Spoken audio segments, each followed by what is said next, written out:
मेरा नाम अरुण त्रिपाठी है। बेसिकली मैं भीलवाड़ा से बिलोंग करता हूँ।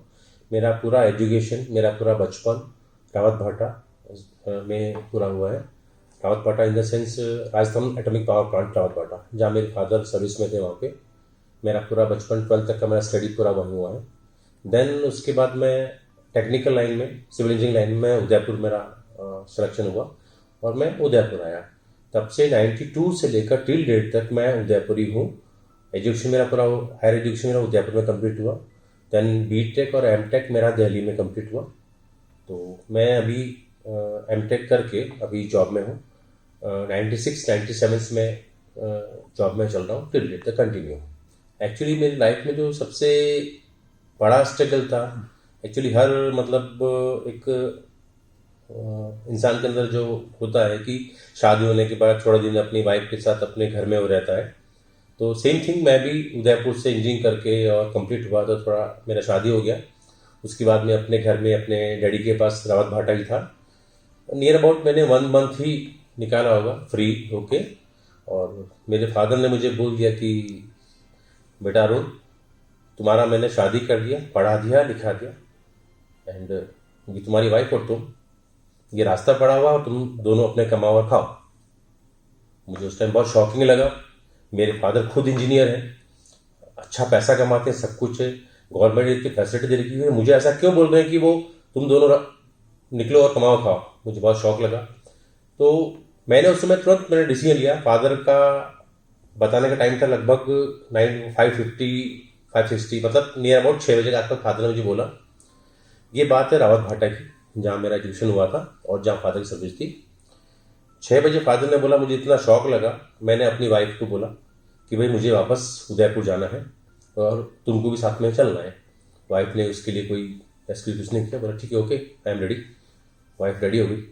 तो शादी जब होती तो सब लोग कुछ पैसे देते, कोई 100 200 500 ऐसा कुछ देते हैं। तो ऐसे करके उस टाइम में मेरे पास लगभग 3 से 4 हज़ार रुपये इकट्ठे हुए थे। मैंने वो अपने पॉकेट में रखे, अपना 2 ड्रेस डाला, वाइफ का 2 ड्रेस डाला और उदयपुर में आ गया। अब उदयपुर आया तो मेरे पास रहने के लिए कोई जगह नहीं, कुछ नहीं। मैं यहाँ एजुकेशन में उदयपुर में हॉस्टल में था। तो मेरे फ्रेंड्स को मैंने कॉल किया तो उसने बोला कि बॉस, मैं हॉस्टल में रहता हूँ और अब मेरा जो रूम है जहाँ मैं रहता हूँ वहाँ आप रह लीजिए। मैं उसके रूम में 2 4 दिन, 5 दिन, 10 दिन में उसमें रहा। फिर मैंने देखा कि 2 4 हज़ार रुपये हैं तो अपन खा लेंगे, उसके बाद हम लोग क्या करेंगे, क्या खाएंगे। तो जॉब भी अभी तो ठीक है, उस समय जॉब भी इतना जल्दी सब सेट नहीं होता था। सिविल लाइन का जो स्टेटस है पहले बहुत ख़राब था, अभी आई थिंक बहुत अच्छा है उस कंपैरिजन में। पहले बहुत ख़राब था। पहले सिविल इंजीनियर को लोग सोचते थे कि सिविल इंजीनियर है मतलब सिविल में अगर उसने डिप्लोमा या बीटेक या इंजीनियरिंग किया है तो बहुत मतलब बेकार है, उसको नौकरी कहीं नहीं मिलनी, ये सोचते थे। तो फिर मैंने क्या किया, इन्हें कुछ तो करना पड़ेगा। फिर मैंने एक किराए की एक साइकिल खरीदी, जिसमें लिया मतलब रेंट पे। उसका रेंट होता था 3 रुपया पर डे। मैं सुबह 5 बजे 2 3 ट्यूशन मैंने देखा। तो बच्चों को सुबह 5 बजे उठता और बच्चों को 2 घर पे जाता, उनके घर पे ट्यूशन पढ़ाता। तो पर हेड में 500 रुपीज़ मिलता था। तो 2 बच्चों को पढ़ाता था मैं, शाम को भी ऐसे 2 बच्चों को। फिर 5 बजे मैं ट्यूशन पढ़ा के मैं 7:30 तक वापस आता और घर पे नाश्ता करता और 8 बजे में वापस। मैंने एक जॉब ढूंढा था सिविल इंजीनियरिंग का, अपने फील्ड का ही। तो मैंने उनसे पूछा कि मेरे को सैलरी क्या मिलेगी। उन्होंने कहा था कि आपकी एक्सपीरियंस, आपका क्या एबिलिटी, सब उसके अकॉर्डिंग आपको सैलरी मिलेगी। मैंने कहा नो इशू, आपको जैसा भी मेरा काम लगता है उसको देख के आप मेरे को जैसा भी होगा आप सैलरी मुझे दे दीजिए, कोई इशू नहीं। मैंने फर्स्ट जो जॉब की थी वो यूनिटेक इंजीनियर्स में मैंने की थी, जिसके ओनर थे मिस्टर JS राय, जयशंकर राय। तो मैं ट्यूशन पढ़ा के आके 8 बजे मैं अपने ड्यूटी पे निकलता था, वहाँ से वापस 8 बजे फ्री होता। वापस मैं 8 बजे से लेकर 10 बजे तक ट्यूशन पढ़ाता। देन मैं 11 बजे मैं घर पे आता था। मेरा स्ट्रगल था कि उस समय खाने तक के लिए इतना होता था कि अपन को 1,000 या 2,000 रुपये में अपने को महीना निकालना होगा या 5,000 रुपये महीना निकालना होगा। तो सुबह जो खाना बनता था उसमें कुछ बचता था, वो हम शाम को शेयर करते थे। शाम को जो बचता था उसमें हम लोग मॉर्निंग में शेयर करते थे। ऐसे करके मैंने रेंट का साइकिल लेके ट्यूशन भी पढ़ाया, जॉब भी किया। जब 2 महीने 3 महीने निकल गया तो मैंने अपने बॉस से बोला कि मेरी सैलरी का कुछ क्या हुआ। उन्होंने बोला ठीक है, आपको 7,000 सैलरी देंगे। तो मुझे बहुत अच्छा लगा कि मुझे 7,000 ये मिल रहे हैं, तो 3,000 ट्यूशन से आ जाएंगे, तो मतलब मेरा गुजारा हो जाएगा। मैंने घर छोड़ने के बाद अपने फादर से आज तक एक रुपया भी नहीं मांगा कभी भी कि मुझे एक सिंगल रुपया चाहिए। उस समय से मैं स्ट्रगल करते करते ट्यूशन भी पढ़ाया, जॉब भी किया, वाइफ को भी आगे स्टडी कराया। जब मैं शादी हुआ तो वाइफ मेरा बीए सेकेंड ईयर में थी। अभी मेरी वाइफ ने MA कर लिया, B.Ed कर चुकी हैं, कंप्यूटर कोर्स कर चुकी हैं, वो सब मैंने कराया। उसका काफ़ी ट्रीटमेंट भी हो चुका था, उसमें भी 10-15 लाख रुपये लग चुका था। वो सब मैंने खुद ने अपना करके कराया। यहाँ तक कि मैं ड्यूटी के बाद भी नाइट में 11-12 बजे किसी का प्राइवेट वर्क लेके मैं अपना करता था। ऐसे करके मैं धीरे धीरे अपना सेटअप, लेकिन होपलेस कभी नहीं हुआ। अपने फादर मैंने कभी नहीं बोला कि नहीं मैं हार मान लिया, मुझे अब ये पैसा चाहिए, मुझे कुछ नहीं। फादर ने बोला कमाओ और खाओ, तो मैंने ये सोच लिया कि मुझे कमाना और खाना है और मुझे दिखाना है, वही मैंने किया। और मैं अभी अपने अच्छी जगह स्टैंड हूँ, कोई इशू नहीं। मेरे फादर बेसिकली सिविल इंजीनियर थे राजस्थान एटॉमिक पावर प्लांट में। मेरे फादर के पास में HCC कंपनी उनके अंडर में काम करती थी, Hindustan construction company, dorsal company, L&T company, जैसे बड़ी बड़ी कंपनीज काम करती थी। तो जब मैं 9th-10th में जब मैं पढ़ता था तो L&T के GM, डोरसल कंपनी के GM, HCC कंपनी के GM सब लोग आते थे घर पे दिवाली पे बड़े बड़े गिफ्ट्स लेके। बड़ा पूरा हमारा एक स्टोर था जो गवर्नमेंट की तरफ से मिला हुआ था, पूरा क्वार्टर 3 BHK पूरा भर जाता था। स्टोर का साइज था अप्रोक्सीमेट 10 फीट बाई 12, जो पूरा फुल हो जाता था। इतनी मिठाइयाँ, इतने गिफ्ट, इतने सब कुछ आते थे कि मतलब मैं तो मतलब बता नहीं सकता मैं कितना गिफ्ट्स आते थे, इतनी मिठाइयाँ आती थी। एक बार क्या हुआ कि L&T के जो GM थे आए, एक इतना अच्छा सा एक वॉच लेके आए, ठीक है, उसमें एक लिफाफा एक साथ में था, उस पर उनका कार्ड लगा हुआ था, वो घर पे देखे गए। फादर ने हम लोग को बोल रखा था कि घर पे पहले लैंडलाइन फ़ोन हुआ करता था ऑफिस की तरफ से कि फ़ोन आता है ऑफिस से उठाने का, रिप्लाई देने का, लेकिन कोई सामान लेके आता है तो उसे खोलने का नहीं। कुछ भी लेके आता है तो खोले। हम लोग अपने पापा के डॉक्यूमेंट से कभी हाथ नहीं लगाते थे, जैसा उन्होंने जहाँ छोड़ा वहीं रख दिया। साफ सफाई भी कहीं किया तो वापस उसको एज इट इज वहाँ रख दिया। तो L&T का जो आए थे वो उन्होंने एक ऐसा दिया, एक वॉच लेके आए, साथ में एक लिफाफा था, एक मिठाई का डब्बा था। तो जब पापा आए तो बताया कि पापा ये आए थे, ये कार्ड है उनका, ऐसे करके। पापा ने उस लिफाफे खोला तो उसमें काफ़ी सारे उसमें पैसे थे। पापा को देख के बहुत गुस्सा आया और उन्होंने तुरंत उसको GM को फ़ोन किया, फ़ोन करके उसको घर पे बुलाया और उसको इतना डांटा उसको, मैं इस लेवल का आदमी नहीं जिस लेवल तुम समझ रहे हो, तुम अभी नए नए यहाँ पे GM आए हो, जो पुराना जो GM तुम्हारा था उसको तुम पूछ लेना। पापा ने उसका मिठाई, उसका पैसे, उसका गिफ्ट सब वापस कर दिया। और उसी दिन पापा ने हम 3 भाई हैं बेसिकली, तीनों भाइयों को बिठा के समझाया कि आज तक मैंने कभी भी किसी भी आदमी का 1 रुपया ना तो लिया है, न ही कभी किसी आदमी को फालतू 1 रुपया दिया है। तो तुम लोग अगर मेरे पद चिन्हों में चलना चाहते हो तो कभी भी हराम का पैसा 1 रुपया भी नहीं लेने का। अगर तुम लेते हो तो तुम ये समझ लेना तुम मेरे बेटे नहीं हो, किसी दूसरे के बेटे हो, और मेरे घर में आने का तुमको कभी कोई वो नहीं।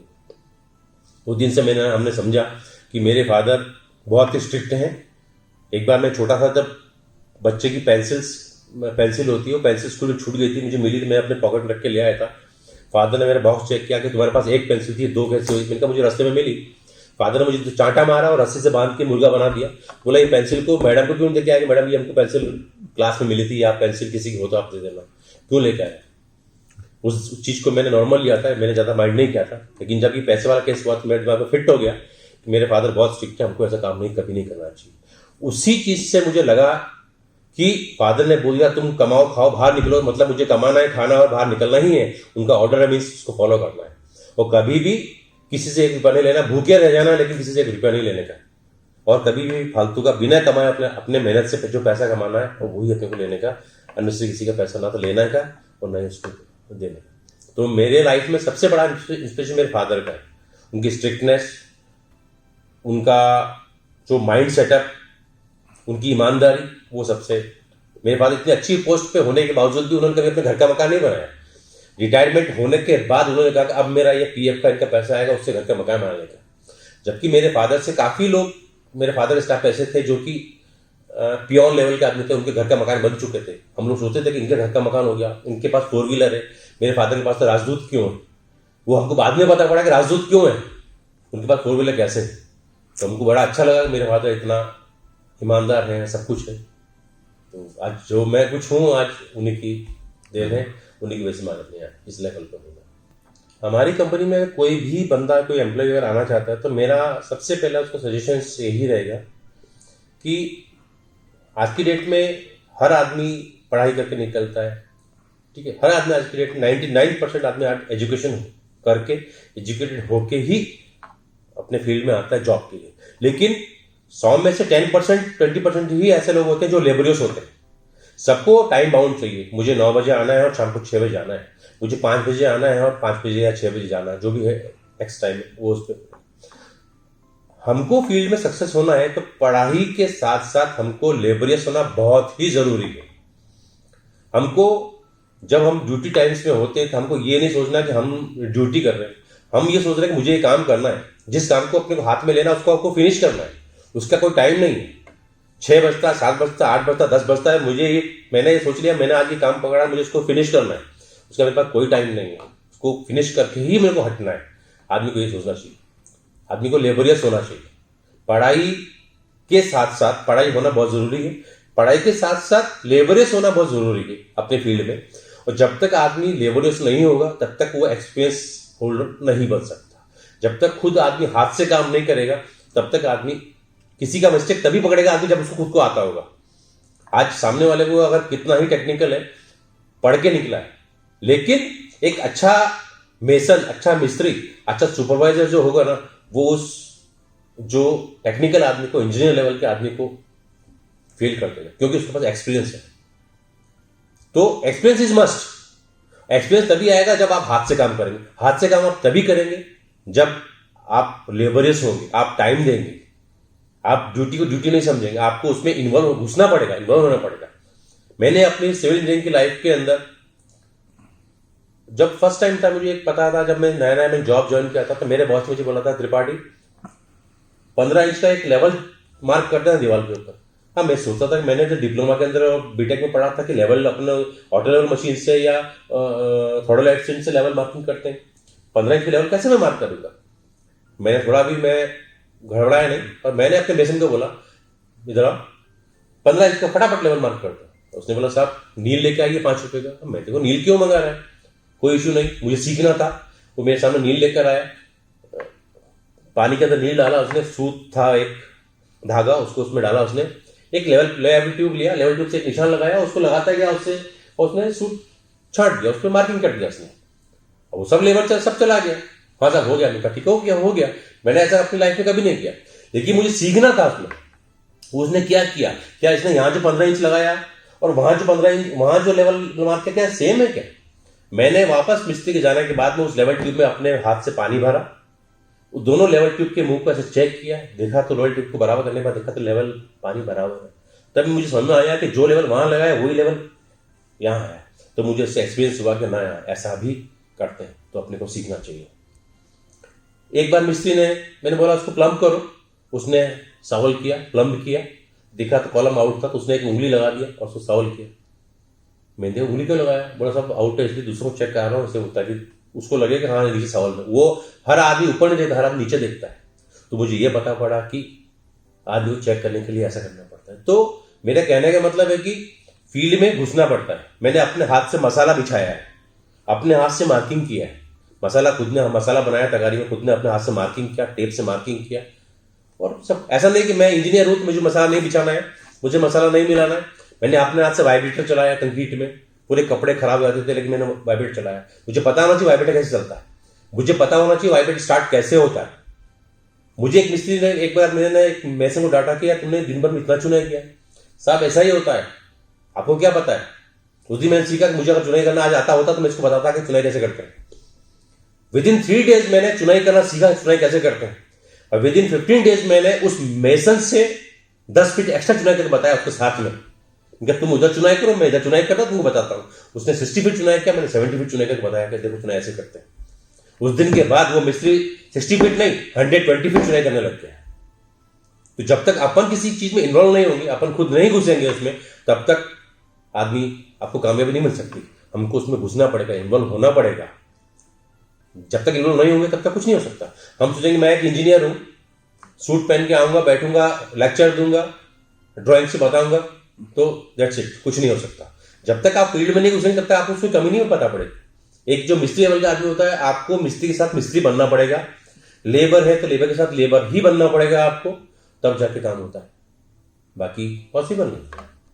मुझे अगर वापस बैक लाइफ पे जाना पड़ता है तो मैं चाहूँगा कि मैं वापस सिविल इंजीनियर ही बनूँ, इसलिए क्योंकि मुझे लेबरियस वर्क बहुत अच्छा लगता है। मुझे आराम बिल्कुल भी पसंद नहीं है कि आराम करूं, लेजी बनूं, ऐसा पसंद नहीं। मुझे फील्ड में अच्छा लगता है, फील्ड में रहना, लोगों के बीच में रहना, अपने हाथ से काम करना, वो मुझे बड़ा अच्छा लगता है। तो मैं हमेशा चाहूँ, क्योंकि मेरे फादर भी सिविल इंजीनियर थे, मैंने देखा वो कैसे लेबरियस की तरह से काम करते थे, कैसा मेहनत करते थे, तो मुझे उन्हीं से ही सब शिक्षा मिली है। तो मुझे सिविल इंजीनियर ही बनना अच्छा लगता है, यही टेक्निकल फील्ड अच्छा लगता है। इसमें भी टेक्निकल फील्ड में भी सिविल का ही टेक्निकल फील्ड अच्छा लगता है, रेती, सीमेंट वगैरह वगैरह। मुझे दूसरी चीज बहुत और लगती है, एकदम सिंपल ऑफिस के अंदर बैठना, बंद हो जाना, शांति से बैठना, टाइम होना, घर चले जाना, और फील्ड में रहना, मेहनत करना, शरीर से पसीना निकलना चाहिए, ऐसा काम करना, लोगों के बीच में घूमना, वो सब चीज। तो मैं टेक्निकल फील्ड ज्यादा पसंद करता हूँ। टेक्निकल फील्ड में भी मेरा भी जो फील्ड है सिविल फील्ड, वो बेटर मैं मानता हूँ। फ्यूचर में भी मैं चाहूंगा कि कभी मुझे ऐसा मौका मिलता है तो मैं इसी फील्ड में आगे बढ़ना हमेशा चाहूँ। फैमिली को तो टाइम देता ही हूँ। फैमिली के लिए मैं सोच रखा कि संडे फैमिली का टाइम है, क्योंकि सिविल लाइन ऐसा फील्ड होता है कि सुबह मॉर्निंग में निकलने का टाइम होता है, शाम के कोई जाने का कोई टाइम नहीं होता सिविल फील्ड में। हो सकता है नाइट में साइड पे रहना पड़ जाता है, कभी 10 बज गया, 11 बज गया। मैंने अपने फैमिली को भी ऐसे सेट कर रखा है कि हमारी एक फौजी नौकरी, फौज की जो नौकरी होती है वो ऐसी ही होती है, कभी भी हाई अलर्ट मिल रहा और जाना पड़ता है। सेम थिंग मैंने घर वालों को अपने उसी माहौल में ढाला हुआ है। फैमिली को पता है कि संडे को ही हमको टाइम मिलेगा, कुछ बात होती है इजी गोइंग बैठ के करने की, संडे को ही होता है। संडे को भी मैं ऑफ नहीं रखता हूँ, अपनी ड्यूटी करता हूँ, लेकिन संडे को टाइम चले आता हूँ।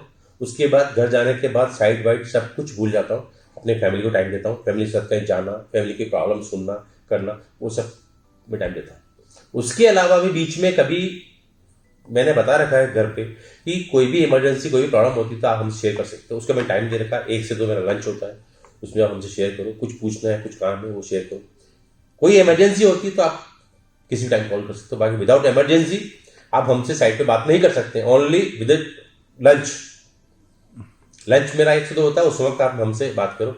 लंच के अंदर मैं किसी को अलाउ नहीं करता कि मेरे जहाँ मैं बैठा हुआ है वो टाइम मेरे लिए लंच करने के लिए, या मेरी फैमिली कोई काम हो कॉल करने के लिए, किसी चीज़ के लिए, उसी के लिए मैं अपना सेव करता हूँ। बाकी टाइम में अपनी फैमिली से बात नहीं करता हूँ। अगर कोई इमरजेंसी होती है तो कॉल रिसीव करता हूँ, बाकी मैं कुछ नहीं। तो फैमिली को टाइम में मैक्सिमम टाइम में संडे को देता हूँ। उसके अलावा मैं ड्राइविंग बहुत ज़्यादा पसंद करता हूँ, मुझे बहुत अच्छा लगता है। मैं 400-500 किलोमीटर कंटिन्यू ड्राइविंग करना मुझे बहुत अच्छा लगता है। तो सबसे अच्छा मुझे नाइट में ड्राइविंग करना लगता है, कि नाइट में ड्राइविंग जिसमें कि अपन कह सकते हैं एकाग्रता होती है, कंटिन्यू कोई शख्स ना, कोई बाहर कुछ दिखना करना, एक सीधे चलते रहो, अपना काम करो, दैट्स। मुझे ड्राइविंग बहुत अच्छा लगता है और मैं कोशिश करता हूँ कहीं भी जाना है, ट्रेन, बस, एयर से किससे पसंद करना, मैं चाहता हूँ हमेशा मैं अपना 4 व्हीलर लेके ज़्यादा जाना पसंद करता हूँ कि अपना खुद ड्राइविंग करूँ, खुद रह जाऊँ। क्योंकि मुझे किसी पे विश्वास नहीं होता है, कोई गाड़ी चलाता है उसको विश्वास होता है, मुझे अपने ऊपर कॉन्फिडेंस है। मैं अपनी गाड़ी में खुद चलाता हूँ और खुद ही ड्राइविंग लेके जाता हूँ। Thank you. आपने मेरी सारी कहानी, मेरी जो पूरी बचपन से लेकर अभी तक की मेरी पूरी हिस्ट्री, पूरा कहानी आपने मुझे सुना, उसके लिए आपको बहुत बहुत धन्यवाद। मैं चाहूँगा कि जैसा मेरी लाइफ में इंसिडेंट्स हुए हैं सारे, ऐसा मे बी पॉसिबल आपकी लाइफ में भी कुछ हुए होंगे। तो आप तो इस प्लेटफॉर्म पे आएँ और आके शेयर करें। और अगर मेरी कहानी आपको अच्छी लगे या किसी भी मेरी चीज़ से अगर आप इंस्पायर्ड होते हैं तो आप मुझे फॉलो करें। बहुत बहुत धन्यवाद आपको मेरी कहानी सुनने के लिए। Thank you. Have a nice day. जय हिंद।